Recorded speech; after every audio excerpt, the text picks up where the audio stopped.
L'Action fouronnaise commémore les 40 ans des affrontements du 9 mars 1980. L'Action fouronnaise a commémoré ce dimanche les 40 ans du 9 mars 1980, date symbolique de cette commune au cours de laquelle les militants flamingants et francophones se sont violemment affrontés. Depuis 1977, des promenades dominicales avaient lieu dans les Fourons, passées de la province de Liège à celle du Limbourg, quand a été fixée la frontière linguistique. Les promeneurs étaient des militants flamingants, issus en bonne partie de groupes d'extrême droite, qui voulaient affirmer l'appartenance de la commune à la Flandre, alors que les habitants francophones réclamaient le retour à Liège. Le 9 mars, une de ces marches a failli tourner au drame, quand un habitant a voulu éloigner les manifestants de sa maison en sortant sa carabine, et, ensuite, en tirant vers eux. Ce jour correspond au paroxysme de l'affrontement entre les mouvements extrémistes flamingants et la résistance francophone. La commune a été rattachée en 1963 à la province du Limbourg, mais la flamandisation des Fourons n'allait pas assez rapidement pour certaines personnes. C'est pour cela que des milliers de promeneurs extrémistes flamands, aidés par les gendarmes, ont décidé de s'en prendre physiquement aux francophones et à leurs biens. Il y a eu une escalade de la violence avec énormément de blessés, a expliqué Grégory Appart, membre de l'Action fouronnaise, âgé de 6 ans à l'époque. Un contexte de violence proche de la guerre civile, selon lui, les casseurs se sont tout d'abord rendus dans le village de Remersdael pour tout saccager, avant de se diriger vers une maison affichant un drapeau fouronnais. Le propriétaire des lieux a pris peur et a tiré plusieurs coups de feu. Nous avons frôlé la catastrophe, mais il n'y a jamais eu de décès lors des affrontements. Le propriétaire sera arrêté, mais acquitté lors de son procès. Ce dimanche, une projection audiovisuelle et une exposition de photos et coupures de presse ont mis en avant le souvenir de ce jour. Nous faisions tout pour ne pas être repérés par les membres de la mouvance d'extrême droite. Nous réalisions une émission de 20 minutes, chaque vendredi dès le mois d'avril 1979.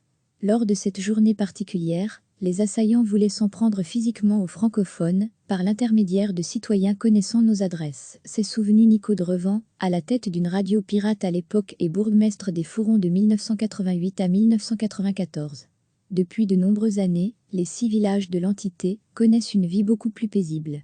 Actuellement, la vie dans les Fourons est paisible, et il existe des rassemblements conviants francophones et néerlandophones. Néanmoins, une pression politico-administrative tente, chaque jour, de détricoter un peu plus les facilités et le droit de s'exprimer en français, a conclu Grégory Appart. Recevez chaque matin l'essentiel de l'actualité. L'Action fouronnaise a commémoré ce dimanche les 40 ans du 9 mars 1980, date symbolique de cette commune au cours de laquelle les militants flamingants et francophones se sont violemment affrontés.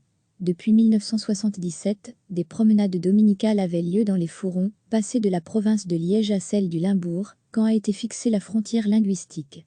Les promeneurs étaient des militants flamingants, issus en bonne partie de groupes d'extrême droite, qui voulaient affirmer l'appartenance de la commune à la Flandre, alors que les habitants francophones réclamaient le retour à Liège.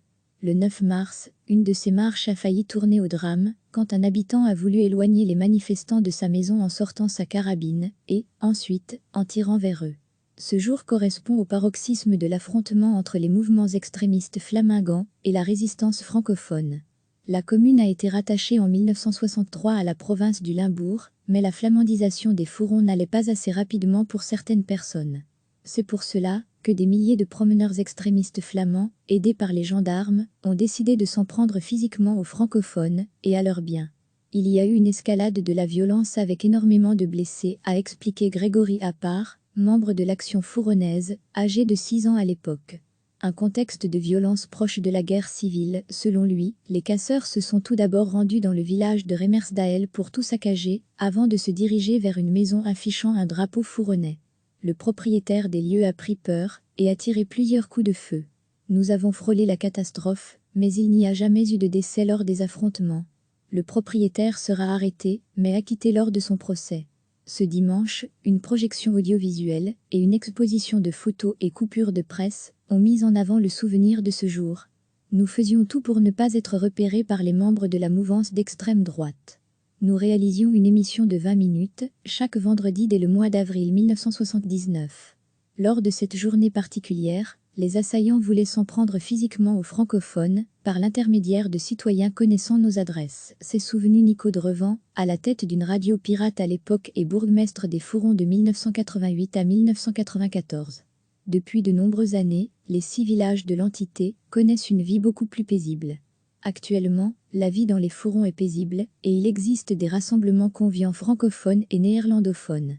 Néanmoins, une pression politico-administrative tente, chaque jour, de détricoter un peu plus les facilités et le droit de s'exprimer en français, a conclu Grégory Appart. Cliquez sur s'abonner pour recevoir les dernières nouvelles.